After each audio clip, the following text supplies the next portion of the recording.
Welcome back from lunch. My name is Jonathan Fallone. Today you're coming to learn to play with password crackers, which is always fun. Let me tell you a little about myself first. Once again, I'm Jonathan Fallone. I am a senior penetration tester with Knowledge Consulting Group. You can find me on Twitter at ShadyWushu. If you really want to know the origin of that name, you can come talk to me after class. It's a little interesting story. I am a pen tester. I am a gaming nerd, and I'm a general computer nerd, which is kind of where this whole thing starts. In 2010, 3 things happened. Number 1, I graduated from college and started out in the security world. Number 2, I built the gaming machine that you see there with the proceeds from my new job. And number 3, oclHashcat got released for the first time.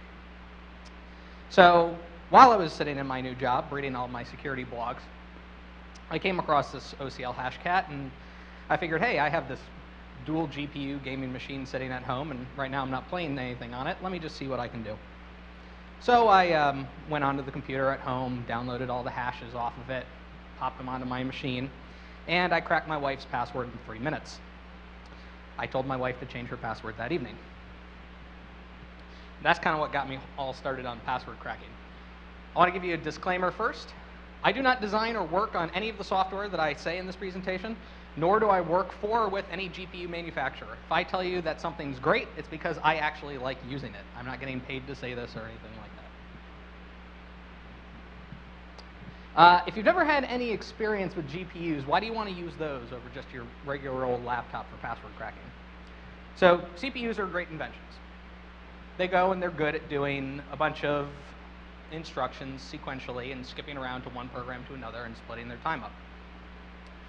GPUs are great at doing the exact same calculation 1,000 times all at the same time.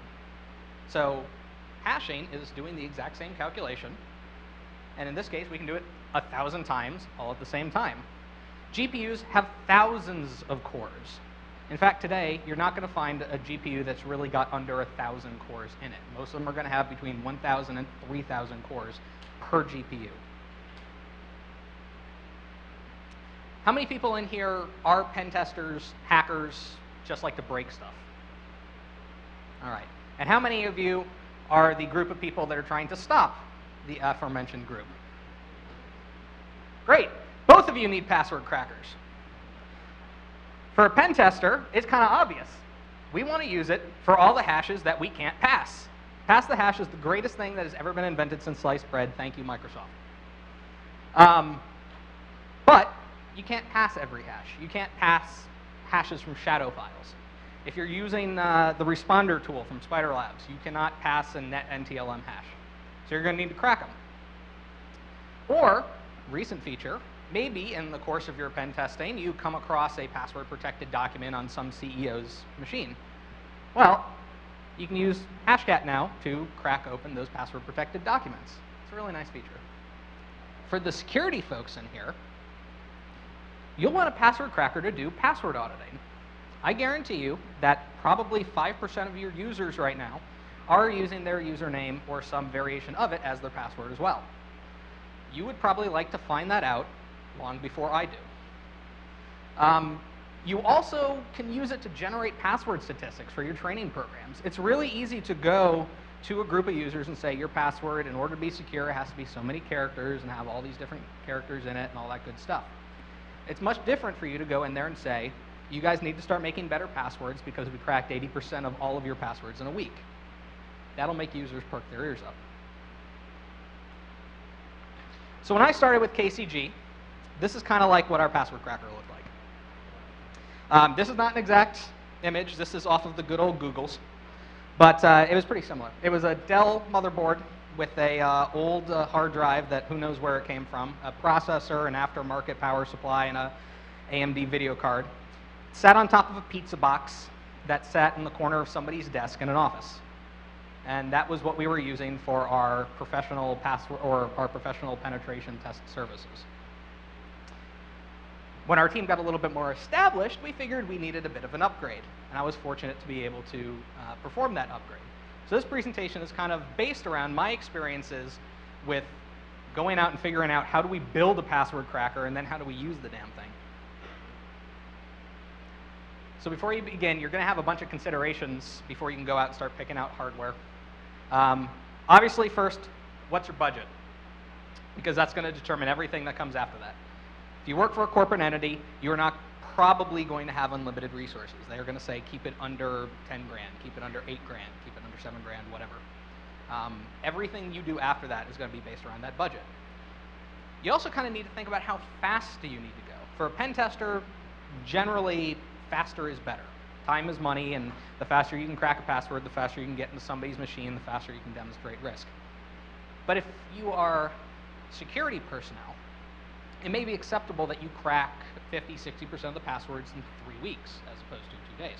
So you might not need to spend quite as much money. Space is going to be a big issue. If you go with a desktop, you're going to be going with a large ATX machine. More likely, you're going to be going with a server. And most of the GPU-based servers are 4U servers. That's a lot of space in a rack. Make sure you have enough space, because you don't want to go and buy this thing and build it and then realize you need to buy an entire new rack and install it just to put this thing in. Always consider maintenance whenever you build any type of machine. You're going to have to put new drivers on this thing, probably pretty often. Security patches, new software versions. Adam does a fantastic job of updating HashCat. There's a new version of HashCat that comes out usually every couple months. So you have to think about the maintenance of putting these new features onto there and who's going to do it. And finally, security. Always consider security. This is a machine that's going to have probably thousands of passwords sitting on it at any one time. You need to think of this thing like a domain controller. It basically holds the exact same information. Don't just go slapping it in somebody's office that doesn't lock at night because you're handing away the keys to the kingdom in that case. Especially if you work for other people, in fact, other clients. If you're a pen tester and you go into another company and grab all of their password hashes, you're suddenly responsible for protecting those just as much as they are. So step one, what are you going to put it in?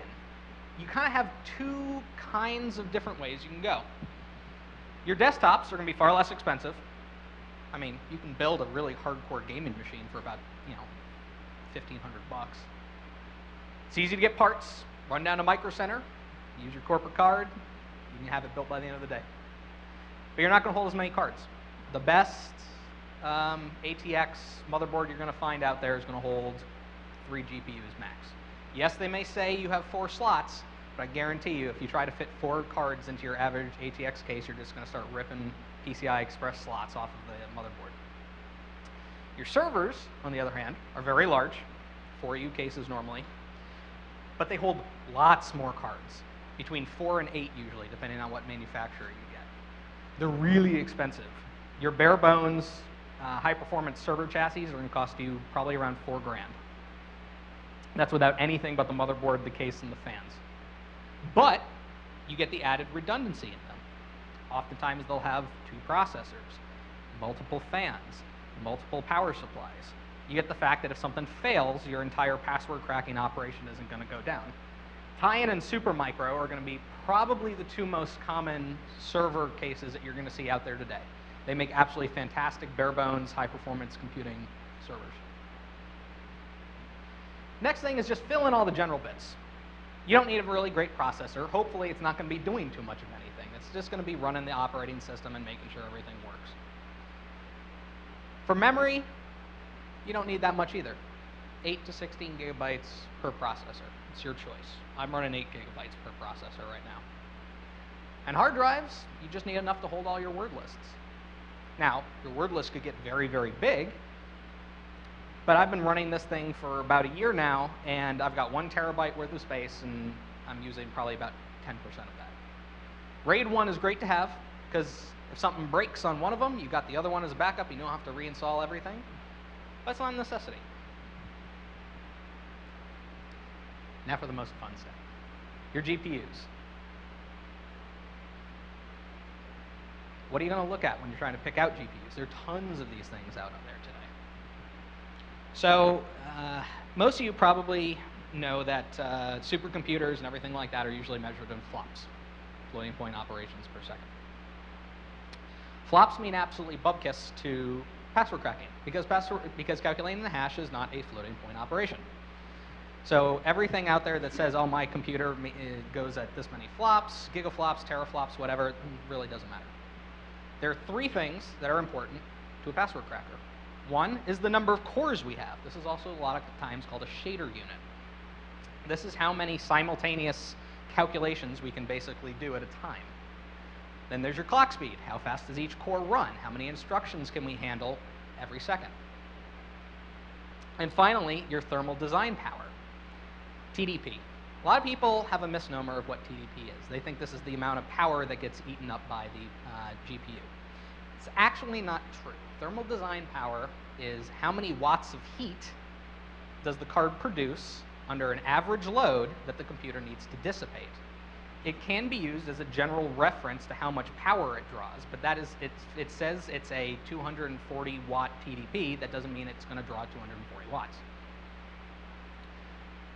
These really don't tell the whole story, though. The problem is cracking speed is based on the number of instructions it takes to calculate a hash, right? You'll see an MD5 will take somewhere between 150 and 350 instructions to calculate. The problem is different cards and different drivers have different instruction sets available, which means that it might take more or less instructions to calculate a hash depending on what instruction sets are available. Different versions of the software, the drivers, might even have different instruction sets. TDP, at the same time, is the amount of power and heat that it creates at average load. And each company decides differently what average load is. So essentially, everything I've shown you here on this slide is completely worthless. None of this tells you what to actually pick, right? So let everybody else do the work for you. There are tons of benchmarks already online. If you go to the HashCat forums, people love showing off their hardware. You can go and see how fast does a NVIDIA 770 run? How fast does an AMD 280 run? Somebody's posted a benchmark, I guarantee, already up there. You can use that to calculate very quickly how many hashes am I, on average, going to be able to crack with certain cards. And then the other thing to do is watch your budget and figure out how to maximize your dollars, basically. Double the price doesn't mean double the cracking power, as all, you know. It may be that if you get two of a lower price card, you'll actually be able to crack more passwords than one of the higher price cards. So that's something to consider, especially if you're on a budget. If you'd asked me what my pick was about a month and a half ago, I would have told you two things. If you want reliability, you go with the NVIDIA 700 series. NVIDIA makes absolutely fantastic drivers. They are fantastic. They're great. But they're not the fastest cards out there. Their instruction sets were not written with things like password cracking in mind. I mean, obviously, they're writing it for gamers. Why do they want to care about us? On the other hand, AMD wanted their cards to be used for a lot of scientific operations, and they have a lot of instruction sets available. They were much better for password cracking. The only problem with those is that their drivers are absolutely terrible. You can spend half of your time just trying to maintain your password cracker because of a bad driver. So I would have told you, if you wanted to go with reliability, go with your NVIDIA. If you wanted to go for brute speed, go for your AMD. That changed on about September 18th because NVIDIA released their 900 series of cards. These are cards that run as fast as the AMDs that are currently out there. They handle large lists of passwords better. Most of the previous generations of cards ran with a TDP of about 260 watts. These run, the maximum card, the 980, runs with a TDP of 160 watts. It draws about only 2/3 the power and generates 2/3 the heat and runs as fast as any AMD card out there on the market. Plus you get the better parallelism, plus you get the better drivers. This is flat out now my favorite pick for card. If you can go out there and get a 900 series card, do it. They're fantastic. Just wait a month or so because literally everybody is out of stock of these things. There are a few other items you might want to give a little bit of thought to. Cooling and reference design cards. These two go together. You actually don't have to put as much thought into cooling as you think. On a desktop, yes, desktops don't get cooled quite as well because of all the different crazy ways the airflow has to go. On a server system, though, they usually, for high-performance computing, are just loaded up with giant fans like you see here right at the front of the case. You run these things about 60% of their capacity. It sounds like a Huey taken off, but it will push more than enough air through your server. The other trick is you get reference design cards. Reference design cards means that these are the designs that come straight from either NVIDIA or AMD. The manufacturers are not allowed to change any of the design of these things. The reason that these are great is because both companies generally design their fans to pull air in from the back of the video card. Most of the other manufacturers put giant fans on the outsides of their cards and suck air in through the case. Reference design cards, since they pull in air from the back, means that you can stack them really close together and not have to worry about the airflow going in between each card. There's also no overclocking in reference design cards. Now, normally you'd probably think, but overclocking is great. It makes everything run faster. That's true, but it also makes everything wear out faster. And considering that these cards are probably going to get run at 100% load for days at a time, you're already putting enough wear on them. Don't make it any worse for those cards. And finally, your power. Just go for the overkill. This is the cheapest insurance that you can get for your password cracker. If you get just enough power that you need, it means that your power supplies are going to be drawing 90% load for most of their life. If you spend the extra $75, $100, $200 and get the biggest power supply you can get, it means that maybe your power supply then is running at 40% load for most of its life. Power supplies are the easiest thing to break on your computer. If anybody in here has desktops that they've used hardcore over the past few years, you know probably the first thing to go is your power supply. Good power supply is the cheapest insurance you can have. So I did all this work for you. And the final thing that I needed to do was give it a name.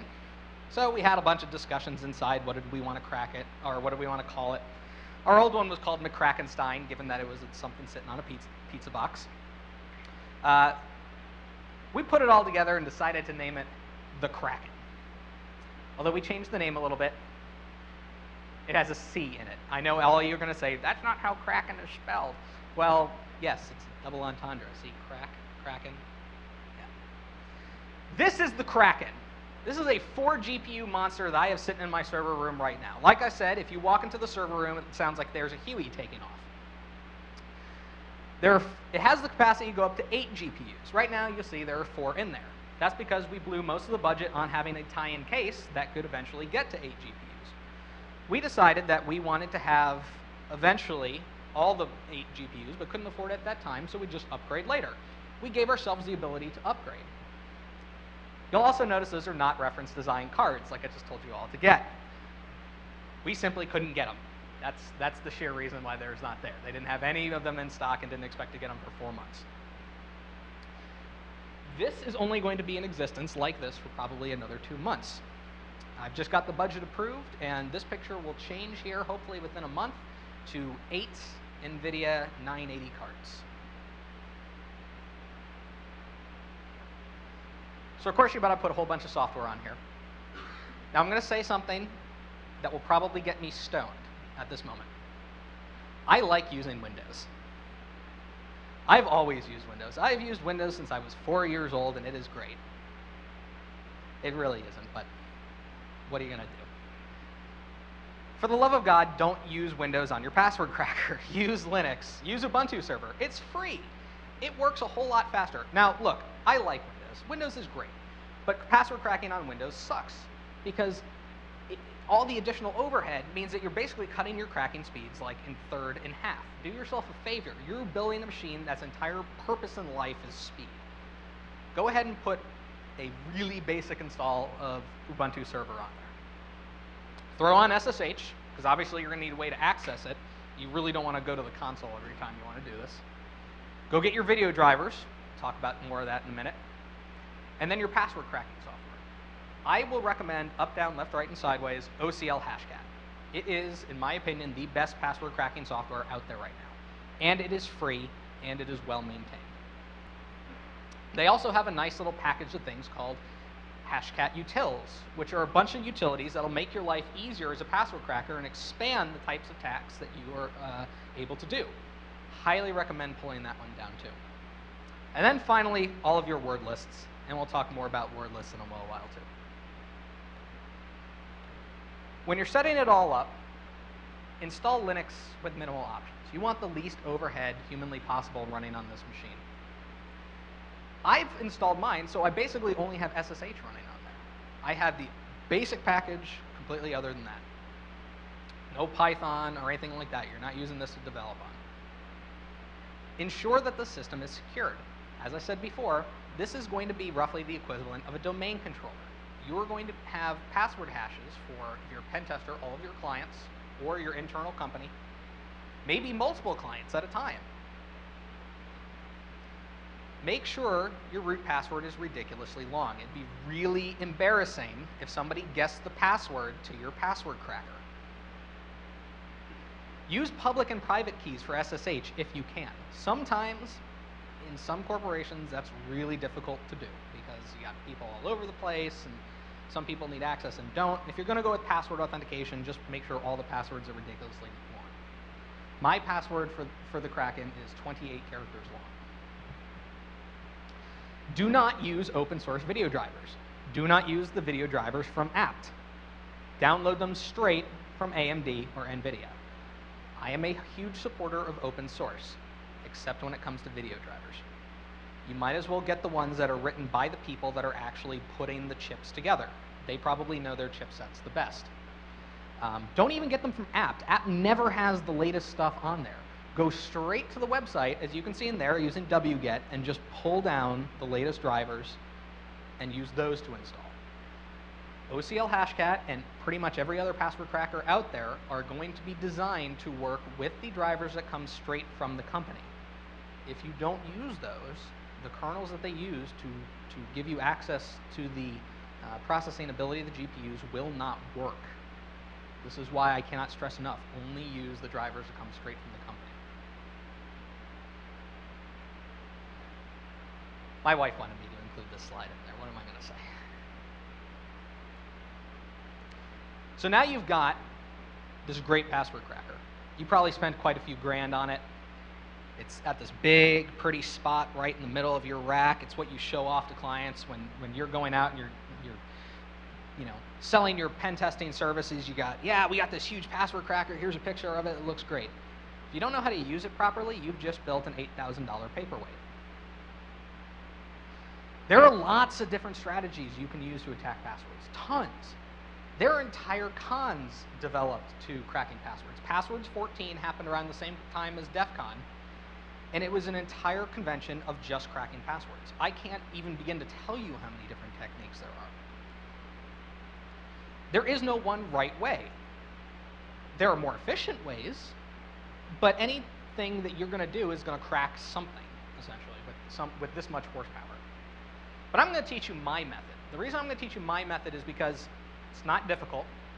It's easy to learn. It doesn't require a whole lot of time on your part while you're in the middle of a pen test. You can usually throw some commands and a couple of files, your downloaded hashes, onto your password cracker, click go, and let it run and go do something else.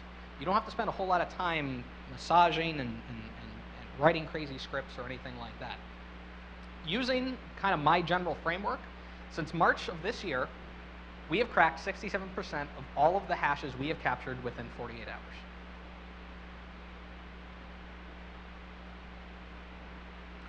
So when you're doing your password cracking, begin with the fastest attacks.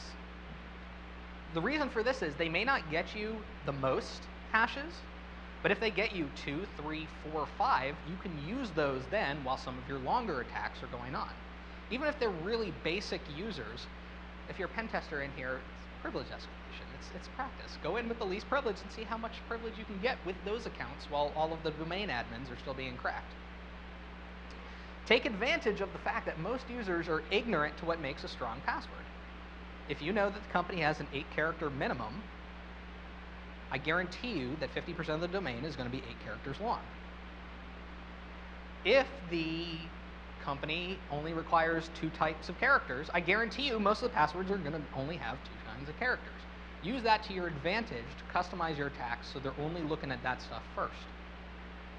Yeah, there are users that are going to make better passwords, but go after the dumb ones first. Once you've already cracked a bunch of passwords, use those to help you crack a bunch of others. Oftentimes, companies follow similar patterns. I'll give you one good example. We were pen testing a auto parts supplier. And we cracked, I think, probably about 20% of the domain on our first couple of attacks.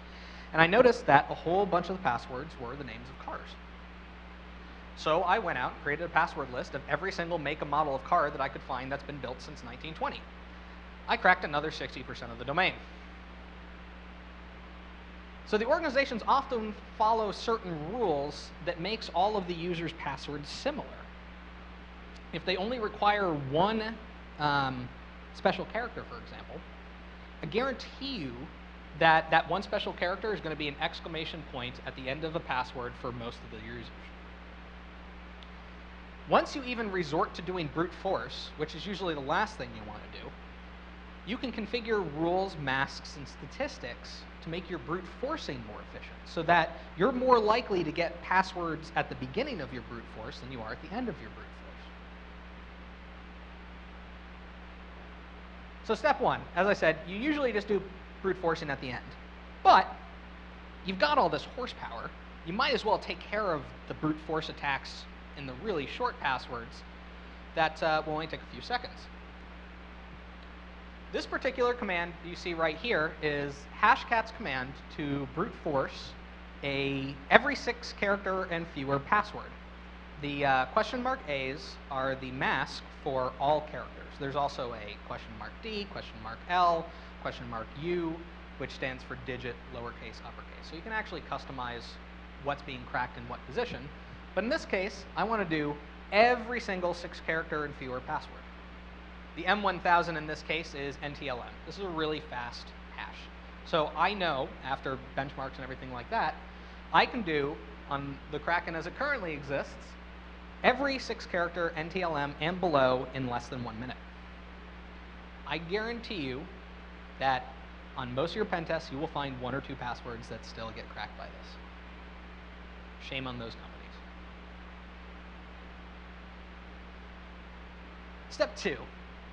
Most usernames, many users still include their usernames within their password in some form or another. Yeah, they might convert it to leet speak and add a couple of numbers and an exclamation point on the end, but the username is still there. When you are capturing your passwords, chances are you're going to capture the usernames as well. Use that to build a list, and then throw that list as your dictionary in your password crack. Hashcat also has a great function it calls rules files. Rules files are collections of rules that modify your dictionaries in some method. Some of them have rules that say convert to leet speak, or throw a number at the end, or throw 2 numbers and an exclamation point at the end. They have lots of pre-built rules files that are available for you. Best 64 contains the best 64 rules. This one here, dead one, is a list of many thousands of rules lists. There's also a great one called Generated 2 that just came out, which is a list of randomly generated rules that don't appear in any other rule set that they have. If you use a rules file with your crack, you can actually take the username list and automatically do things like convert it to leet speak, add numbers, add characters. And depending on what rule set you use, you may not necessarily make your list that much better. Best 64 is generally good for your really slow algorithms, things like bcrypt or SHA-512, whereas dead 1, generated 2 are fantastic for fast algorithms, MD5s, NTLMs, things of that nature. And in this case, all we're doing is, once again, we give our path to our hash file, but then our path to our list of usernames. This will probably get you another 5 or 10%.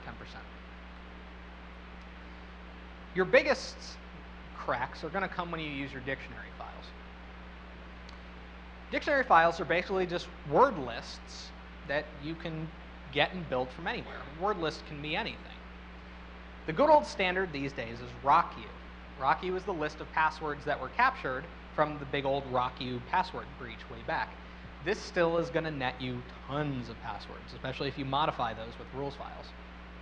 but you can use English dictionaries. They all exist out there. Use passphrases lists.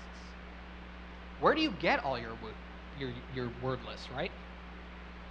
There's this great invention. It came out, 15 years ago or something like that, I think. It's called Google. If you Google list of every Wikipedia article out there, you will get a word list of every Wikipedia article that exists. If you Google word list of geonames, you will get a word list of billions of different locations, rivers, mountains, stuff like that. You can find lists of sports teams, cars, books, movies, actors, actresses. There are so many word lists out there. You can also build your own. I told you about how I built a list of cars. I also keep a list of every single password I have ever cracked in the course of the Kracken's life. Now, obviously, I don't keep the hash with this or any reference to any company in there. I also don't put it out for public consumption just because of that fact. But that's the kind of thing you can do. When you crack passwords, save them. Go put them in a list somewhere. Protect that list, but put it someplace. And then finally, use your rules files to extend your word lists to make them even bigger. You're probably going to get most of your cracked passwords from using a dictionary.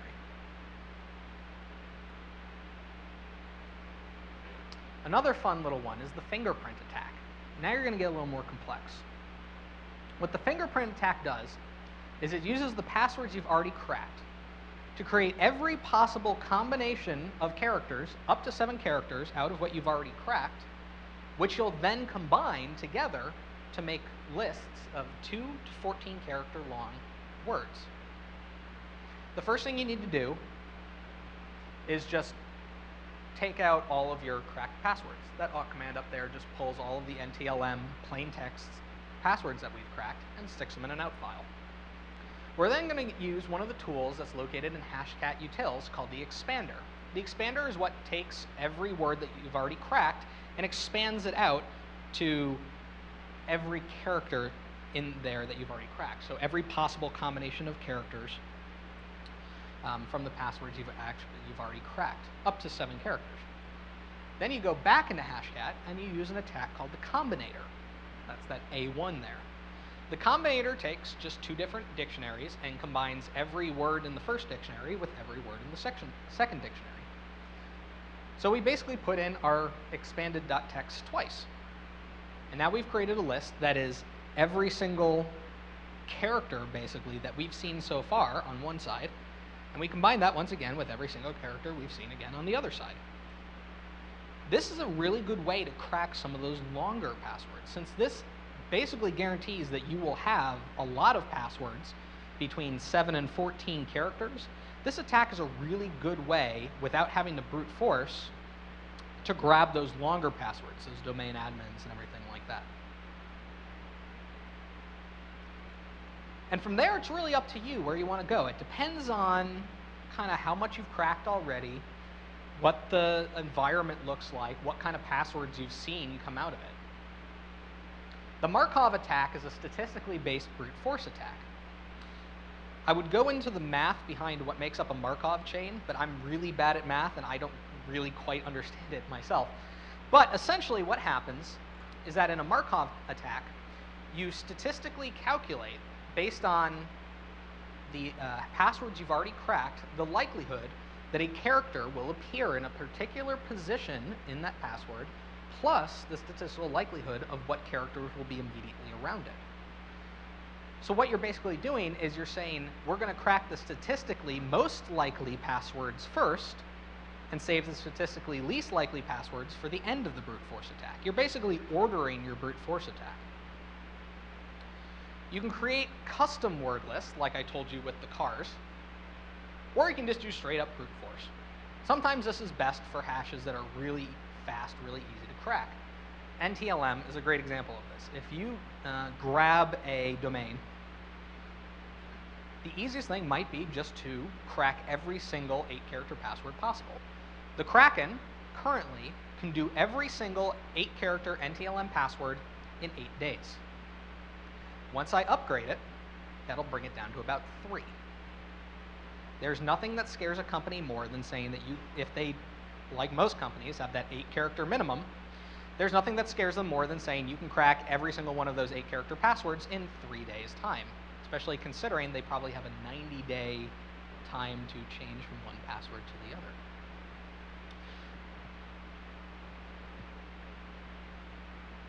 I kind of want to show you that this kind of stuff works. This is our statistics that we've had from the Kraken since we started keeping records in March.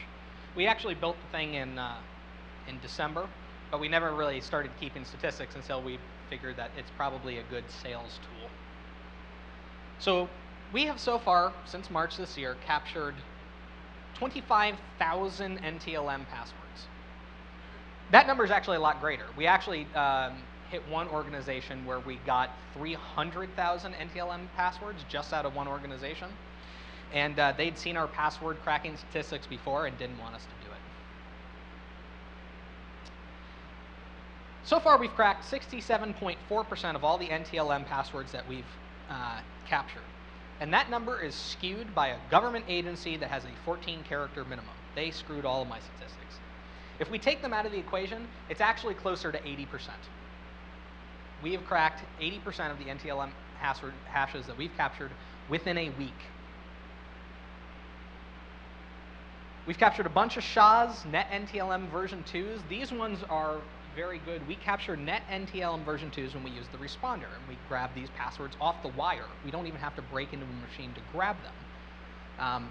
And since they usually sit, the pen testers, when they come into the company, somewhere near the admins, well, lo and behold, most of the passwords we steal off the wire are usually admin passwords.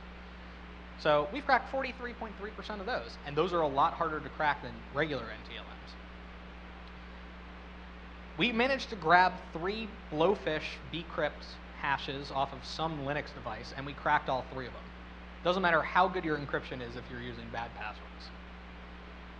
We've cracked 23% of the MS Cache version 2 hashes that we've captured. These are a lot of times we break into a machine, maybe the company is doing something right and not using the same local admin hash across all of their machines. Well, in that case, we grab the cached hashes. MS caches are actually one of the few things that Microsoft has done really well. MS Cache version 2 is a really difficult algorithm to crack. We still cracked 23% of them, and 23% of those were, the domain admins, so it still didn't work. Finally, your MS Cache version 1, that's just their older version of that. We cracked all 100% of those. All of this here, with the NTLMs we use to demonstrate the domain, how it's a great demonstration using our password cracker to show how the adversaries can get most of your domain in a short period of time. All the other types of hashes on there are how we actually do our job. We go in and we capture these from shadow files, from off the wire, things like that, and then we use the password cracker to crack those hashes within 48 hours and get into other systems and pivot from there. Without having the Kraken in our arsenal, we would not be nearly as successful as penetration tests as we are today. I got to give a couple of thanks out for pushing me to do this one. The first 2 guys I've never met in my life. They have absolutely no idea I'm thanking them for this. Adam is the designer of HashCat. The guy is absolutely brilliant, and HashCat is a ridiculously stable thing for having like a 3-person development team. That's all a side project for everybody. They don't make money off of this. They don't do it for a living. Jeremy Gosney is a member of Team HashCat. He's also a hardware guru. He actually builds these things for a living. When I was building the Kraken, I basically kept posting questions to him on the forum. He did answer them within 24 hours. He probably hates me now because he's had to answer like 100 questions. Great guy. Chris Duffy, former member of our team, aka Funkin' Wagnall, he pushed me to create this presentation. And finally, Andrew Whitaker, aka the Godfather. He's the leader of KCG's team. He was the one crazy enough to let me actually build the Kraken in the first place. So I kind of had to give him props there. Anybody got any questions? Any at all? Yes?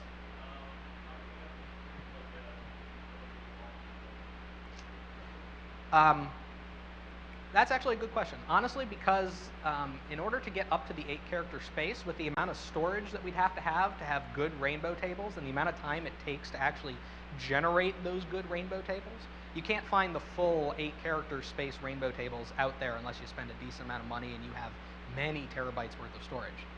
In the amount of time it would take us to generate them, we could already crack 5 weeks worth of passwords. I went and looked, and I think I saw, my estimate was that it would take me 3 months to build good, well-formed rainbow tables, whereas in 3 months I cracked 80% of the hashes I had, so I just haven't seen a need for it now.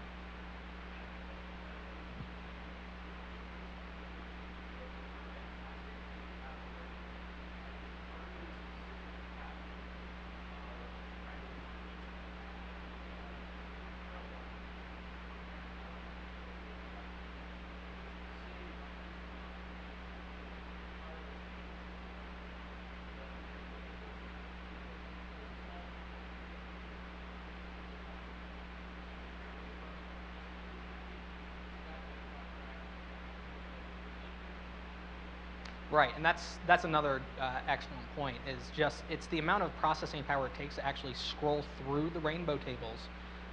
You can do that all in parallel. There are technically GPU-based rainbow table, basically searchers, but they're not pretty well optimized. They haven't really been built and expanded on, because once GPU computing power reached this level, nobody just really saw a need for them anymore, honestly. Anybody else?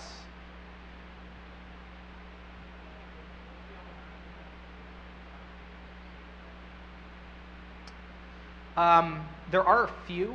The current list of basically hashes and everything that it supports is well up in the hundreds. I'm trying to think of some of the more obscure things that it can crack. KeyPass. They just added one if you use the Android encryption. That's now coming standard on a lot of Android phones. Yeah, they got that supported in oclHashcat now. Joomla, all of the like Oracle specific algorithms that they've customized are all supported in there. All the Cisco specific algorithms are in there. There are only a few that I haven't seen before that are in.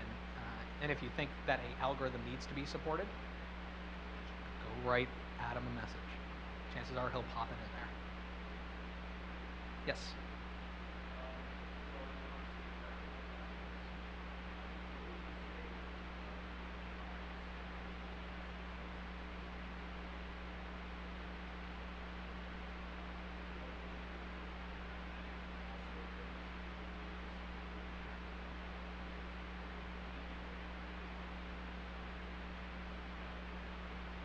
That's an absolutely fantastic question.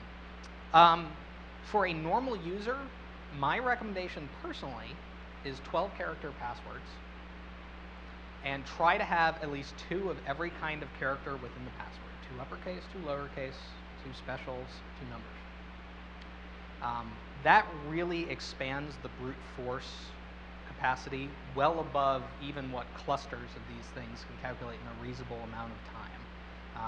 Once you get up to that level, you're only talking nation-state resources that be able to do it. But that's just for regular users. If you have passwords for your domain admins, for your root level passwords, I default to the good old DoD standard. 16-character passwords, 2 of every type, no dictionary words allowed, and they have to be changed every 60 days. The inhibiting factor to doing this is simply people remembering them. And that's the honest truth. I have a hard time sometimes remembering what password I've used for what site. You obviously don't want to reuse the same password across everything. But if you're using 8 different 16-character passwords across everything, they get really hard to remember. You really need a password keeper. Honestly, more companies need to push 2-factor authentication. That's really going to be the only solution to this. Anybody else? If you got any more questions? Oh, right here.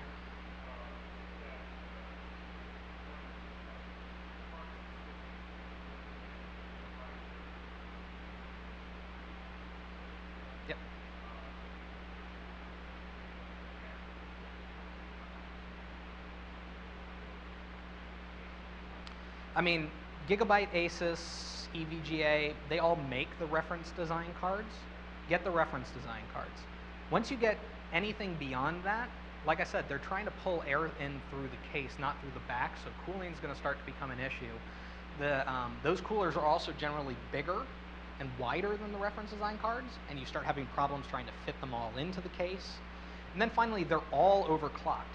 Like I said, you don't need to put any more stress on your card than you're doing. These things will run. I mean, when I do my entire 8-character NTLM space, these cards are running at 100% load for 8 days. I mean, that's something like 100 times what you'd be doing with a normal game. You don't really need to do that. I recommend always get the reference design cards. And most of the guys that build these things for a living will tell you the same thing. Only use the reference design cards.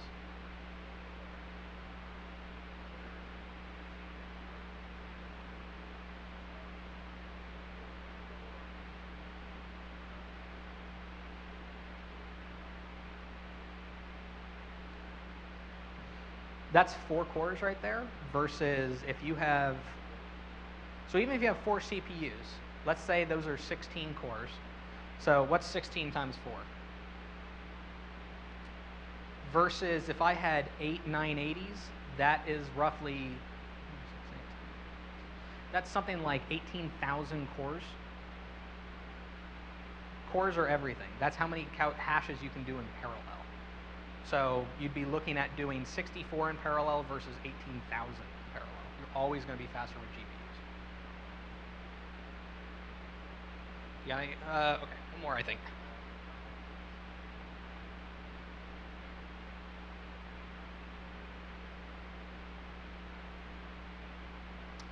Password vaults are fine as long as nobody gets into them.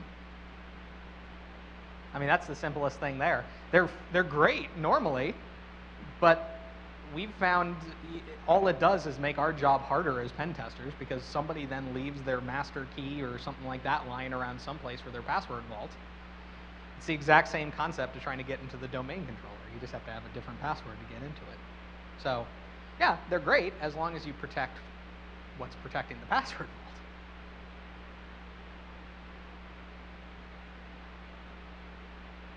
vault. We found one where a domain admin was keeping all of his domain passwords in a key pass.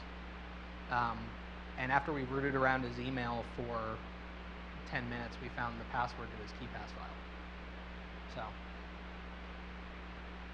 all right, if you have any questions, ask me afterwards. Thanks, everybody.